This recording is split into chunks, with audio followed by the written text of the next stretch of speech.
네, 안녕하십니까. 화요일 명인들의 복귀 김동현입니다. 제가 지난주는 금요일도 방송을 했고 이 시간에 오늘 화요일이라서 좀 자주 뵙습니다. 시장지수 2050대 계속해서 지난 11월 하순 그리고 12월 초순까지가 보통 이제 계절성 매물 소화가 좀 필요한 기간이라고 말씀을 드려왔고, 물론 주식이라는 게 과거의 움직임을 그대로 답습하지는 않습니다. 항상 똑같이 움직이는 경우는 없는데, 특정한 어떤 계절성이 있는, 특히나 이제 수급적인 특징이 있는 기간들에는 그런 움직임들이 반복되는 경우가 되게 많습니다. 연말이 제가 산타랠리는 보통 크리스마스가 아주 임박했을 때 잠깐 나올 수도 있는데, 실제로는 많은 분들이 연말 11월, 12월 다가오면 산타랠리 얘기를 많이 하는데, 실제로는 11월, 12월 한 중순 정도까지 시장은 좀 약했던 경우가 훨씬 많습니다. 그게 바로 최근에는 이제 대주주 과세 기준이 강화가 되면서 해마다 그 기준들이 조금씩 조절이 되다 보니까 올해 같은 경우는 15억에서 10억으로 더 줄어드니까 내년 4월부터니까 올해 연말 기준으로 이제 그 기준이 적용이 될 수 있기 때문에 대주주 과세 회피 물량도 있지만 주식 명의개서 정지가 있죠. 연말에 납회일 시점으로 주주 명부가 확정이 되기 때문에 연말에 일부 개인 성향이 강한 세력들 같은 경우에는 그 물량을 뺐다가 연초에 들어가는 경우가 많아요. 왜냐하면 주주 명부에 그대로 등재가 되기 때문에. 그래서 그런 물량들이 연말에는 좀 나오는 경우가 많습니다. 그래서 코스닥이 특히나 연말에 조금 약한 경우들이 많은데, 오늘도 전형적으로 약간 그런 움직임이었던 것 같습니다. 전체적으로 시장 보면 내용은 별거 없습니다, 여러분. 딱히 크게 달라진 내용은 없고, 미국에서도 지금 이번 주 주가 등락은 15일로 타임라인이 정해져 있는 15일에 이제 미국이 중국에 대한 추가 관세 부과를 이미 예고한 상황이고, 거기에 대한 추가 관세가 부과되느냐 아니냐에 대한 기준이 이번 1차 합의가 과연 이번 주에 되느냐, 된다면은 추가 관세 부과는 안 될 테니까, 그러면 이제 무역 분쟁은 이제 어느 정도 합의점으로 들어갔다라고 볼 수 있기 때문에, 이 무역 분쟁으로, 미중 무역 분쟁 때문에 증시가 부진하고 경기가 부진하고 했던 것들이 좀 개선이 되면서 시장이 올해 연말 그리고 내년도로 가는 관점에서 경제 성장률도 좀 개선이 될 수 있고, 전망치가 주식시장에도 좀 자금이 좀 자신감 있게 들어올 수 있는 여건이 되겠죠. 그러한 호재가 이번 주에 터져주느냐, 아니면 여전히 이 회담이 제대로 진행되지 못하고 그냥 15일 날 그대로 관세가 부과가 되느냐, 그렇게 되면은 다시 또 무역 분쟁 격화가 되는 거죠. 그럼 중국에서 당연히 또 보복 관세 같은 조치를 할 것이고, 또 약간 합의안은 15일 날 이것도 이미 시장에서는 어느 정도 가능성을 놓고 있는데, 15일 날 미국이 관세 부과를 연기를 하고 1차 합의도 좀 더 시간이 연기되는, 이번 주 안에 모든 게 끝나지 않고 이연되는 이런 양상으로 세 가지의 시나리오에 따라서 시장은 움직일 수 있기 때문에, 금주는 일단 기본적으로 위아래 모두가 제한적이고, 이 재료가 노출이 되거나 확정이 될 때까지는 올라갔다가도 언제든지 내려갈 수 있고, 내려갔다가도 언제든지 올라갈 수가 있기 때문에, 사실 이번 주에 시장 등락은 의미가 크지 않습니다. 그러니까 시장의 어떤 재료 등락이나 이런 부분들은 크게 의미가 없다고 이해를 하시면 됩니다. 오늘 결과적으로는 0.4% 상승을 했는데요. 시장 지수가 9.35포인트 상승을 했는데, 말씀드린 대로 큰 의미 없다고 생각합니다, 저는. 그림상으로는 보시다시피 5일선을 지켰고요. 여기가 이제 2053포인트였죠. 저점 잡아놓고, 이 검정색 선 5일선인데 위에서 20선, 여기서 말씀드렸죠. 520 데드 크로스, 120, 60 골든 크로스니까 시장은 이 안쪽에 갇힌다. 그죠? 이 회색이 120이고, 이 빨간색이 20이고, 이 안쪽입니다. 그럼 여전히 거기서 움직이는 것이고요. 저는 아직까지는 이 안쪽에 갇혀 있다고 보는 게 맞다고 생각합니다. 그러니까 위쪽으로 내일 좀 더 올라가서 상승을 하더라도 2110이니까 플러스 10포인트네요. 그 선이면은 또 매물들 나올 수 있는 겁니다. 그렇다고 해서 제가 여기서 팔라는 얘기는 아닙니다. 예, 저는 기본적으로 주식 보유 포지션 보유 의견이고 2050 내외가 12월 저점일 것으로 예초에 의견을 드려왔고 지금의 이 하락은 8월 저점을 확인하고 단기 급등에 대한 눌림목이다. 예, 저는 그렇게 보고 있기 때문에 다시 구조를 한번 더 그림을 그려드리면 여기 넘어왔고 이 저점이 여기가 이번 추세 최하단이라고 저는 보고 있는 거고요. 예, 이게 이만큼 올라온 데 대한 눌림이니까 이거는 피하는 게 아니에요. 눌림목은 고가권에서 대응을 하지 않은 사람은 저가권에서 매도를 하는 게 아니에요. 고가권에서 매도를 했으면 오히려 여기서 매수를 하는 것이고요. 분할 매수를. 그리고 올라갔을 때 재매도가 아니죠. 저 방향 자체가 방향이 주식이 다시 이렇게 올라왔을 때 또 맞고 이렇게 떨어지는 게 아니라 이게 반등이면 여러분 여기는 매도를 해야 되죠. 여기도 매도, 여기도 매도, 여기도 매도 계속 매도가 되는 거죠. 밑으로 내려간다고 본다면. 근데 기본 방향 자체는 여기가 아시다시피 근거는 시장 PB 밸류가 0.7배수 때까지 갔잖아요. 역사적인 저점에 가까운 밸류에이션이란 말이에요. 물론 성장률 전망이 낮으니까 할인 적용하는 게 맞긴 한데 과거의 성장률보다 낮으니까. 근데 이 정도 밸류에이션이고 종목들은 뭐 PB 밸류 0.3까지도 나왔던 장세니까 뭐 저는 이거 깨지기는 쉽지 않다고 생각해요. 이건 그냥 이벤트 등락 수준이다. 일시적으로 갔다 올 수 있는 수준이기 때문에 여기서 다시 이것을 이렇게 하락을 우려하는 것은 전략적으로 되게 좀 합리적이지 못한 전략이라고 저는 봐요. 그래서 뭐 여기 좀 좁은 구간에 갇혀가지고 조금 올라간다 하더라도 매도를 하자는 얘기는 결코 아닙니다. 기본적으로는 이 구간은 주식 매수 포지션이고 이제 뭘 가지고 있느냐 정도만 가늠하시면 되겠고, 예. 저는 제가 말씀드리는 것은 이제 시간입니다. 시기라고 보는 게 맞겠죠. 시장이 본격적으로 다시 추세가 전환이 돼서 자 이렇게 올라가면 어떻게 됩니까? 이렇게 올라가면은 20일선이 이렇게 다시 올라오고 요 검정색 선이 이렇게 다시 위쪽으로 돌아가면 120, 60이 정배열이 나와 있으니까 520까지 정배열 나가면 여러분들 기억하시죠? 제가 이걸 아마 10월 달 뭐 이런 구간에서 여러분들께 그림 그려서 이렇게 이야기했었죠. 그때 당시에 뭐 제 말이 맞다고 얘기를 하는 게 아니고요. 추세에 대한 여러분들의 이해도를 좀 높여드리고자 설명드리는 겁니다. 이때 당시에 제가 이렇게 설명을 드렸죠. 바로 못 간다. 시장이 이렇게 올라와서 어느 정도의 채널 돌파가 나왔고 좋은 움직임이긴 하나 바로 못 간다. 왜? 120이 위에 있고 60이 밑에 있고 종목은 이렇게 돼가지고 끌어올리는 경우도 있어요. 종목은. 근데 시장이 이렇게 괴리가 벌어지면은요, 이걸 반드시 모으고 돌린다. 그럼 얘가 이렇게 돌아오고 이거 이렇게 돌아 나오고 여기서 매물 소화하고 다 끝나고 나서 올라가면 거기가 진짜다. 그게 진정한 추세 전환이다. 제가 그 설명을 한번 드렸었죠. 지금 어떻게 되겠습니까? 지금 여기서 여러분 이렇게 매물 소화됐죠. 그죠? 이제 정배열 여기서 만들었어요. 근데 한 번 또 눌렀죠. 그리고 다시 올라가면 어떻습니까? 지금 120, 60까지 완전히 정배열 들어갔기 때문에 이렇게 올라가면 여기서부터는 이제 상승 추세예요. 여기서부터는 상승 추세로 보는 게 맞아요. 상승 추세, 반등이 아니에요. 예, 그래서 제가 1월, 뭐 2월 연초 장세를 시장의 방향 자체도 꽤 좋게 보는 이유이기도 한데, 그러니까 지금 나오고 있는 12월의 이 조정, 뭐 이게 연말 과세 회피 물량이든, 뭐 미중 무역 합의가 뭐 불발이 돼가지고 또 단기적인 노이즈가 나오든 간에 이 조정은 뭐 회피성 조정은 아니에요. 여기서 막 도망갈 필요는 없어요.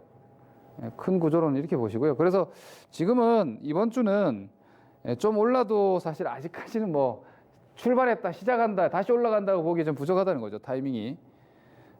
무역 합의가 나오면은요, 만약 무역 합의가 나와버린다, 1차 합의가. 그러면 시장 안도성 시세 빵 터질 거예요. 빵 터지는데 미국은 그러면은 단기적으로 모멘텀이 약간 상실되거든요.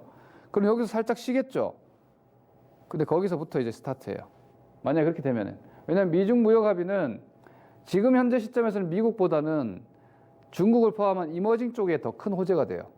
현 시점에서는.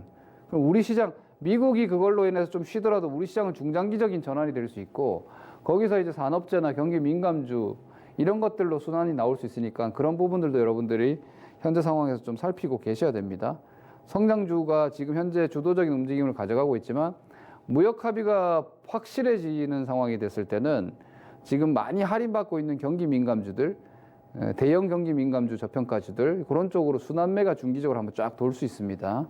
이것도 하나의 투자 아이디어로 한번 생각을 하시자는 관점에서 다시 설명드렸습니다. 자, 그냥 코스피지수는 이 정도 움직임이었다 정도 말씀드리겠습니다. 수급은 외국인들이 오늘도 팔았습니다. 근데 팔았다고 하기는 좀 다행스러운 정도. 190억 매도입니다. 190억 매도. 당일 추이로 잠깐 보시면은 외국인들 오후 들어서 오늘도 매도가 나왔어요. 오후 들어서 오전까지는 매수세를 유지하고 있다가 이렇게 보시면은 큰 매수세는 아니지만 오전장은 이렇게 매수세가 좀 유지돼 있다가 여기가 매도 기준입니다. 2시 이후에 순매도 전환이 됐고요. 그리고 다시 또 매수가 들어왔다가 마감 기준으로 약간 매도가 됐는데 제가 말씀드렸죠. MSCI 추정형 매도 물량이 아직까지 좀 남은 것 같다. 이 매도세는 아직까지 좀 남아 보이고 이제 강하진 않은 것 같아요. 센 매도는 일단 이번 11월 매물로 강한 거는 얼추 소화된 것 같고 매수세는 이건 제 해석입니다. 틀릴 수도 있는데 제가 시장 수급이나 이런 것들을 보면서 제가 보는 뷰이기도 한데요. 저는 이건 신규 매수세라고 봅니다. 이 매도세랑 이 매수세는 완전히 다른 자금이다. 이 매도세. 그러니까 똑같은 자금이 외국인이라고 하면은 한 주체가 있는 게 아니죠. 그러니까 여전히 MSCI 지수 추정형 매물들은 아직도 강하진 않지만 조금씩 나오고 있고, 그보다 강한 매수세가 강하게 들어오면은 매수가 많이 잡히는 거고, 그냥 약하게 사면은 오늘처럼 조금 매수 잡혔다가 조금 매도 잡혔다가 매도세가 오후 MSCI 매물 항상 오후에 좀 더 많이 나왔잖아요. 오후에 매물 좀 나오던 거를 오늘처럼 한 2시 때 매수세가 들어와가지고 잡아주면은 순매수 돌았다가 이런 식의 움직임이 계속 되는 것 같아요. 그래서 외국인들 일단 기본적으로 중요한 거는 지난 주까지 이어졌던 외국인의 폭탄 매물은 끝나 보인다. 요 점은 향후에 시장이 개선이 될 때 좀 가볍게 해줄 수 있는 요소 정도로 이해하시면 되겠습니다.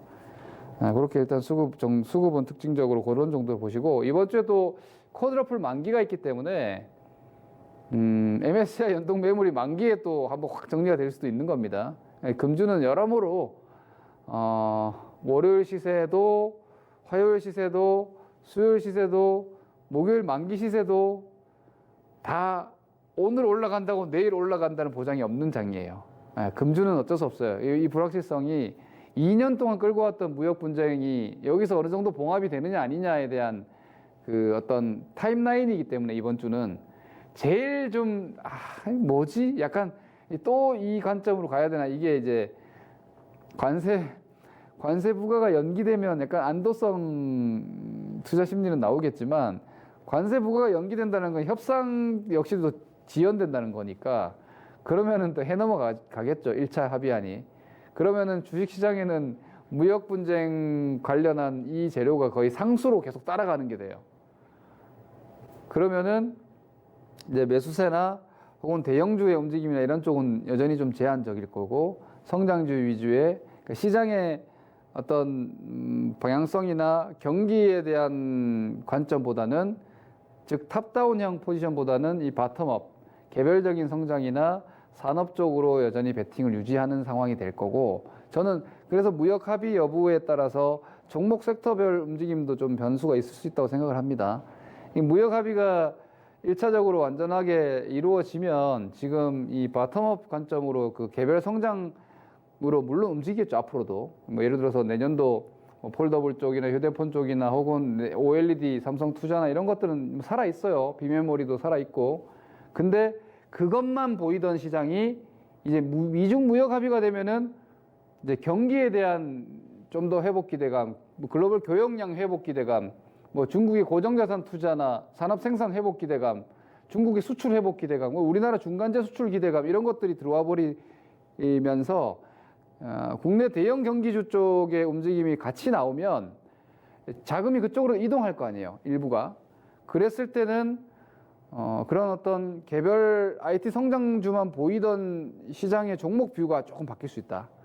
뭐 물론 저는 주도주가 될 수는 없다고 봐요. 그런 산업재나 굴뚝주나 이런 게 옛날 뭐 2007년도 이전의 산업재 장세처럼 그렇게 다시 주도주가 된다고 보지는 않는데 2016년도 같이는 될 수 있다고 봐요.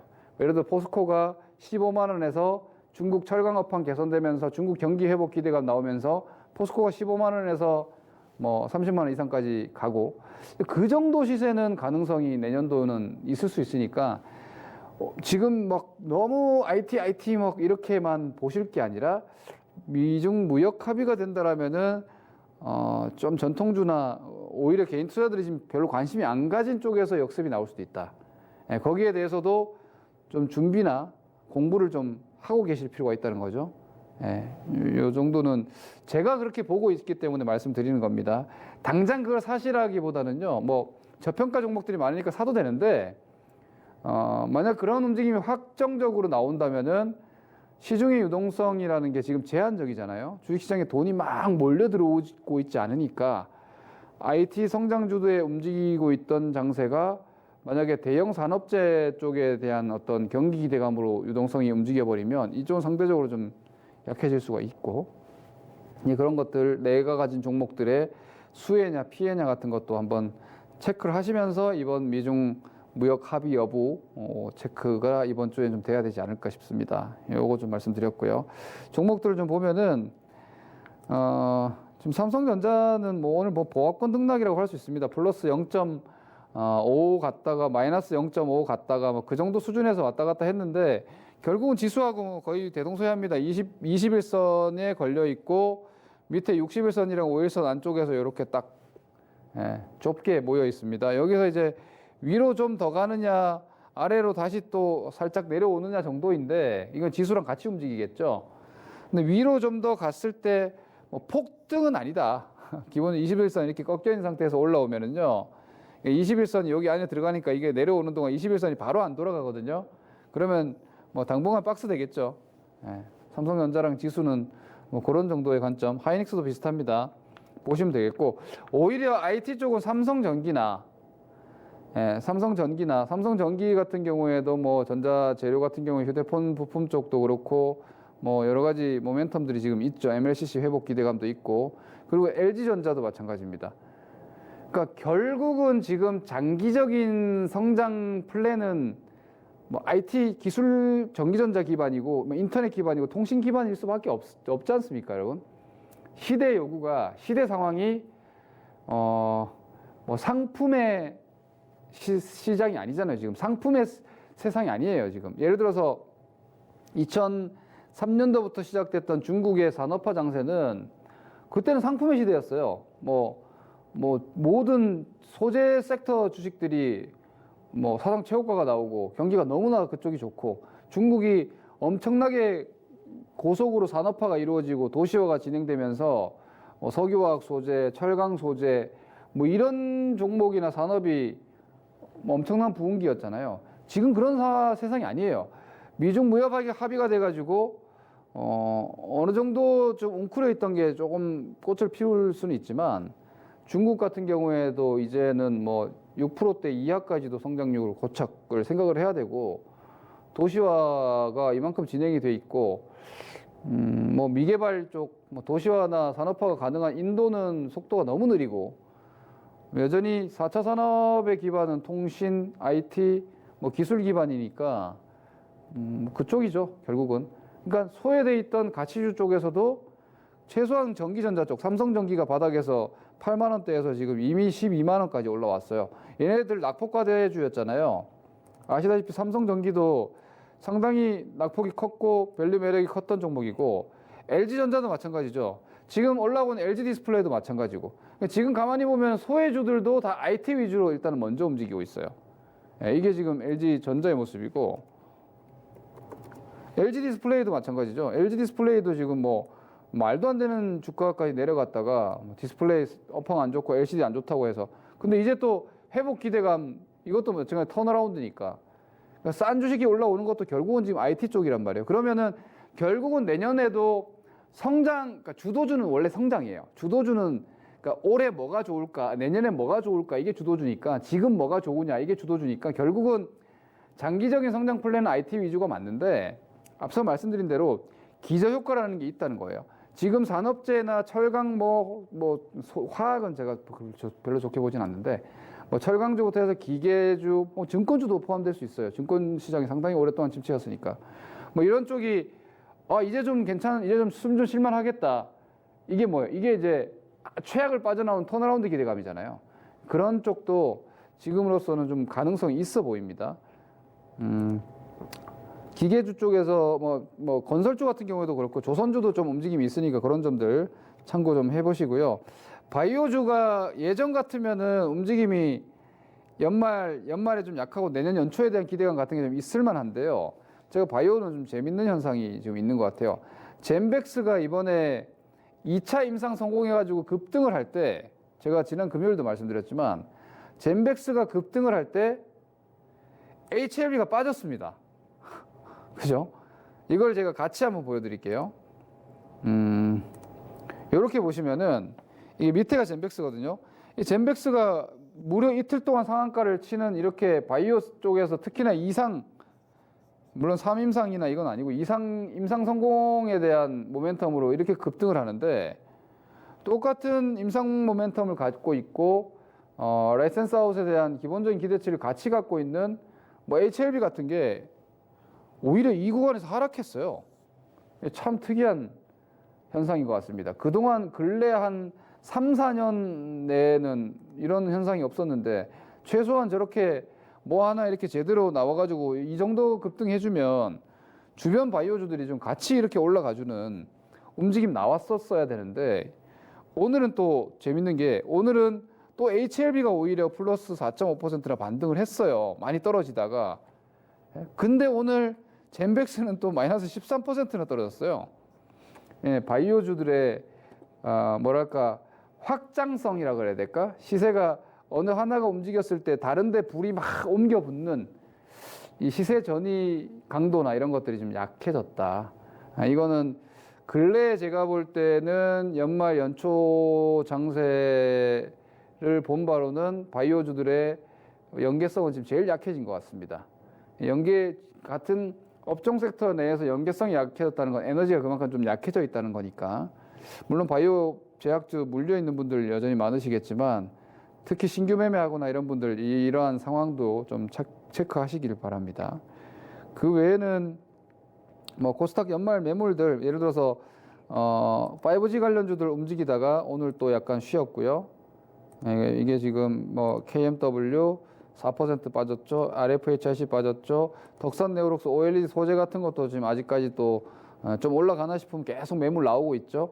이런 물량들, 코스닥 물량들 아직까지 완전히 소화는 좀 안 돼 있는 것 같아요. 여전히 코스닥은 연말 수급은 살짝 꼬여 있다. 이런 점들 좀 감안하셔서 매매를 너무 이렇게 막 충동적이고 막 추격형 매매는 좀 자제하시면서 오히려 좋은 종목, 내년도 성장 모멘텀 갖고 있는 종목들은 이런 매물 소화를 이용해서 저가 매수를 해두시면은 제가 계속 말씀드린 12월은 그 12월 자체의 수익률보다는 1월 장세를 좀 대비하는 전략이 저는 좋다고 생각합니다. 그런 관점으로 대응을 하시면 될 것 같습니다. 미중 합의는 정리를 하자면은 불확실성의 지속인데요. 제가 계속 강조드리지만 이게 지금 2년째 재료잖아요. 안 된다고 해도 세상 망하는 거 아니에요. 이거 이번에 안 되면 또 연초에 또 합의할 수밖에 없어요. 왜냐하면 내년에 미국 대선이 있잖아요. 이거 트럼프가 블러핑 했죠. 대선 이후로 합의할 수 있다. 말도 안 되는 소리예요. 말도 안 되는 소리입니다. 왜냐하면 미중 무역 분쟁이 이렇게 계속하면은요, 미국 경제나 미국 증시가 지금보다 안 좋을 거예요. 그럼 트럼프는 집권 가능성이 낮아지는 거기 때문에 반드시 이걸 성과를 내서 무역 합의 효과를 증시나 경기의 최대치로 불어넣고 선거로 가고자 할 테니까 올해 내년도 천천히 합의를 계속 해나갈 거예요. 그렇게 이해하시면 될 것 같으니까 큰 본질적 악재는 아니다. 이젠 재료 가치가 많이 약해졌다 보시고 장기적인 상승 추세는 전환되고 있으니까 그 과도기다 생각하시고요. 너무 시세 하루하루 혹은 뭐 여러분들 종목에 하루 이틀 등락에 막 죽고 살고 이렇게 하시면 안 되겠다. 오히려 이 구간은 2년 동안 아주 힘들었던 장세가 위를 바라보면서 돌아 나가고 있는데 뭐 여러 가지가 아직까지는 완벽하지 못하여 이 과도기 박스가 나오고 있다. 이렇게 생각을 하시면 좀 여유가 생겨요. 그렇게 참고하시기 바랍니다. 남은 뭐 한 주간 성공 투자하시고요. 이번 주 저도 합의가 되길 바랍니다. 감사합니다. 김동윤이었습니다.